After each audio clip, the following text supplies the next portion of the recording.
Halo, nama saya David. Saya akan menjelaskan rata-rata hitung.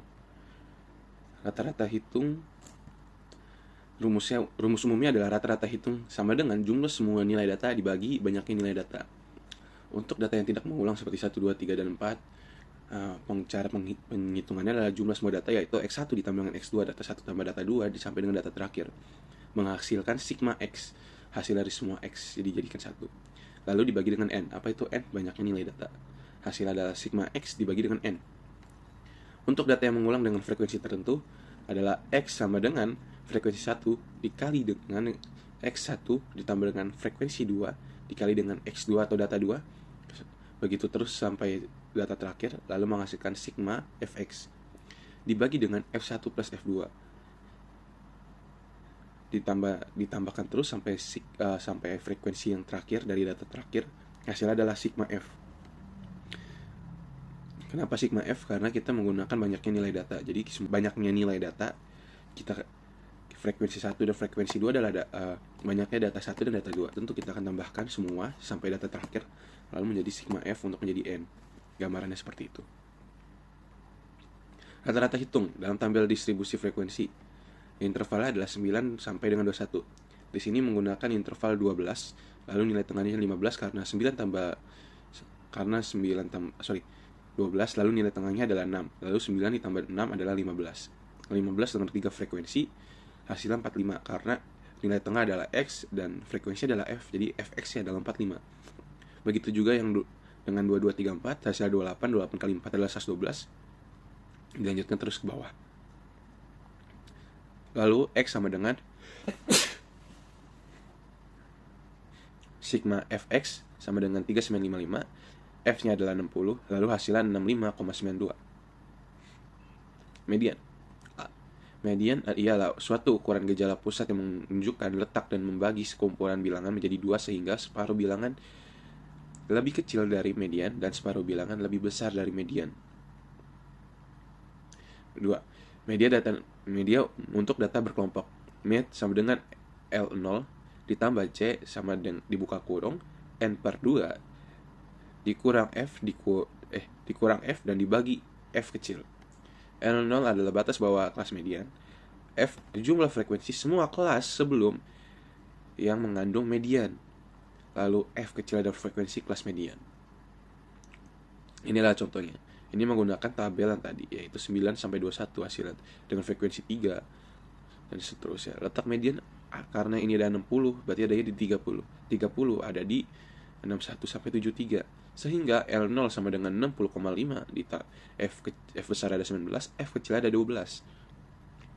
Medianya adalah 16,5 ditambah 13 buka kurung 60 dibagi 2 dikurang 19, lalu dibagi 12 lagi, hasilnya adalah 72,42. Ini adalah median. 3. Modus. Untuk data berkelompok, modus sama dengan L0 ditambah C dibuka kurung B1 dibagi dengan B1 plus B2, lalu tutup kurung. L0 adalah batas bawah kelas modus. B1 adalah selisih antara frekuensi kelas modus dengan frekuensi tepat satu kelas sebelum kelas modus. F2 adalah selisih antara frekuensi kelas modus dengan kelas tepat satu kelas sesudah kelas modus. Modus lanjutan. Contoh, ini interval yang tadi juga. Interval kelas dengan frekuensi yang sama. Data yang paling sering muncul adalah 74 sampai 86, sehingga L0 sama dengan 73,5. B1-nya adalah 23 kurang 12 sama dengan 11. B2-nya adalah 23 kurang 6 sama dengan 17. Modusnya adalah 73,5 ditambah 13 buka kurung 11 dibagi dengan 11 ditambah 17. Hasilnya adalah 78,61. Hubungan empiris antara nilai rata-rata, median, dan modus. Ada 3 kemungkinan kesimetrian kurva distribusi data. 1. Jika nilai ketiganya hampir sama, maka kurva mendekati simetri. 2. Jika modus lebih besar dari modus lebih kecil dari median lebih kecil dari rata-rata hitung, maka kurva miring ke kanan. Jika rata-rata hitung lebih kecil dari median, lalu median lebih kecil dari modus, maka kurva miring ke kiri. Ini adalah kelebihan dan kekurangan modus. Ukuran pemusat, kelebihan rata-rata hitung adalah mempertimbangkan semua nilai, dapat menggambarkan min populasi, variasi stabil. Rata-rata hitung 1. Mempertimbangkan semua nilai. 2. Dapat menggambarkan min populasi. 3. Variasi stabil. 4. Cocok untuk data homogen. Kekurangannya adalah peka atau mudah terpengaruh oleh nilai ekstrim. 2. Kurang baik untuk data heterogen. Median. 1. Tidak peka atau tidak terpengaruh oleh nilai ekstrim. 2. Cocok untuk data heterogen. Namun kekurangannya adalah tidak mempertimbangkan semua nilai. 2. Kurang dapat menggambarkan min populasi. Modus. Kelebihannya adalah tidak peka oleh nilai ekstrim. 2. Dan 2. Cocok untuk data homogen ataupun heterogen. Tapi kekurangannya adalah kurang menggambarkan min populasi, dan modus bisa lebih dari 1. Hubungan empiris antara nilai rata-rata hitung, median, dan modus lanjutan. Jika distribusi data tidak simetri, maka terdapat hubungan rata-rata hitung modus sama dengan 3 rata-rata hitung median, sama dengan X kurang mod sama X dikurang modus sama dengan 3 buka kurung X kurang modus kurang median tutup kurung. Sekian dari saya, terima kasih. Assalamualaikum warahmatullahi wabarakatuh. Di sini saya akan menjelaskan tentang kuartil, desil, dan persentil. Pertama, kuartil. Kuartil adalah kelompok data yang sudah diurutkan, membesar atau mengecil, dibagi menjadi 4 bagian yang sama besar. Ada 3 jenis, yaitu kuartil pertama, kemudian atau kuartil bawah, kemudian kuartil kedua atau kuartil tengah, dan yang ketiga adalah kuartil ketiga atau kuartil atas. Kemudian untuk data yang tidak berkelompok, rumusnya adalah kuartil berapa sama dengan nilai ke dikurangi angka yang mewakili kuartil tersebut dikali dengan banyaknya jumlah data ditambah 1 dibagi 4. Kemudian untuk data yang berkelompok, ini rumusnya adalah batas bawah ditambah interval kali jumlah data dibagi 4 dikurangi frekuensi sebelum kelas kuartil dibagi dengan frekuensi kelas kuartil. Gitu. Ya, untuk kuartil pertama ini membagi data menjadi 25%, kuartil kedua 50%, kuartil ketiga itu 75%. Ya, di sini kita ketahui intervalnya itu 13 ya, 9, 21, 13 dan seterusnya. Nilai tengahnya adalah diwakili oleh X 15, 28 sampai 93. Frekuensinya kalau di total itu 60. Nah, untuk mengerjakannya seperti ini.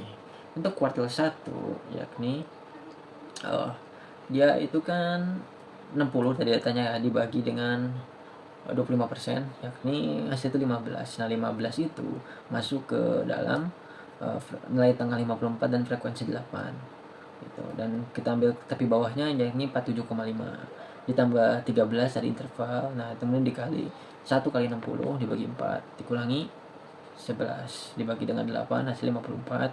Begitu juga dengan kuartil kedua ya. Ini diwakili 60,5, tapi bawahnya 60,5 ditambah 13 dikali 2 kali 60 dibagi 4 dikurangi 19 dibagi 12, itu hasilnya 72,42. Untuk kuartil ketiga itu mencari data 75% ya, kemudian interval ke 74 sampai dengan 86. Jadi tepi bawahnya adalah 73,5 ditambah interval 13 kemudian dikali-kali hasilnya 81,41. Kemudian untuk data yang tidak berkelompok ya, di sini ada angka acak ya. Ada 50, 40, 45, 60, 75, 80, 2 kali 78, 90 sampai 100. Nah, langkah pertamanya itu kita urutkan terlebih dahulu. Kita urutkan datanya. Ya. Sebentar ya.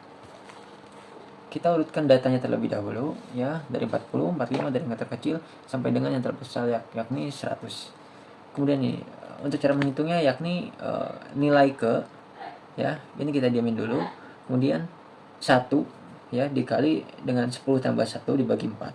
Jadi nilai ke 11/4 itu sama dengan nilai ke 2,75. Kemudian kita turunin nilai ke, kemudian ini kita pisah ya. Jadi nilai ke-2 ditambah 0,75 dalam kurung nilai ke-3 dikurangi nilai ke-2.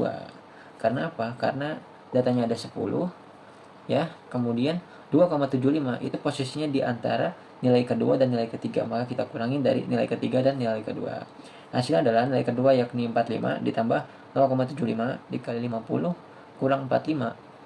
Kemudian hasilnya adalah 45 tambah 0,75 kali 5 yakni 45 tambah 3,75 hasilnya 48,75. Kemudian sama dengan nilai kedua yakni nilai ke 2 kali 10 tambah 1 dibagi dengan 4 sama dengan 21/4 sama dengan 5/4.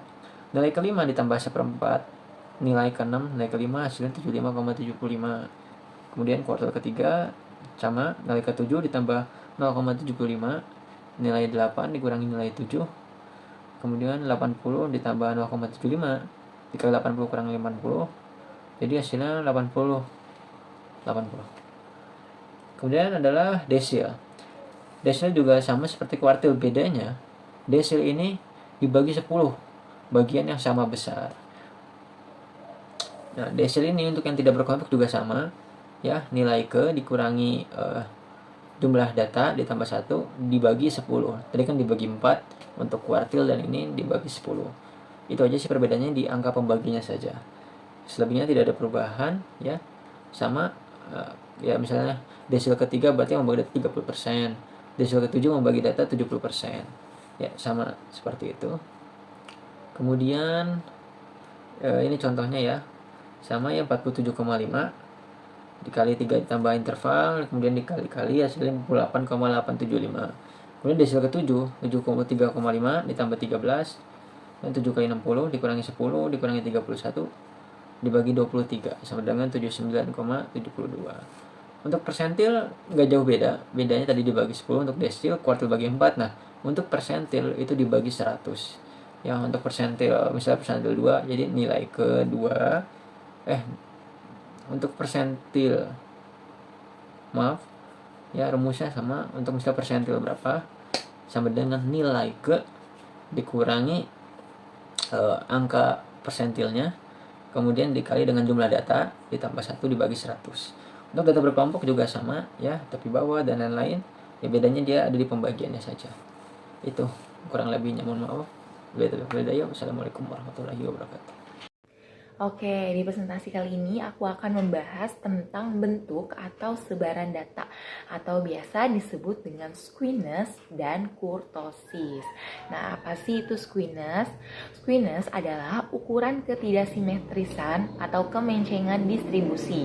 Distribusi yang ekor kurvanya lebih panjang ke kanan disebut menceng ke kanan atau positive squeeness. Begitu juga sebaliknya. Nah, ada beberapa nih pengukuran kemencengan. Squeeness mendefinisikan yang pertama, nilai yang menunjukkan seberapa jauh distribusi itu menyimpang dari simetris. Yang kedua, nilai mean cenderung bergeser ke arah. Dan yang ketiga, nilai-nilai yang terlalu besar atau kecil. Yang keempat, makin menceng distribusi, makin besar jarak antara mean dan modus. Jarak inilah yang dipakai sebagai harga yang mengukur kemencengan distribusi. Ukuran kecondongan atau squeeness yang pertama ada ukuran kecondongan atau kemencengan, yaitu kurva tidak simetris. Yang kedua, pada kurva distribusi, frekuensi diketahui dari posisi modus, rata-rata, dan median. Yang ketiga, pendekatan banding jika.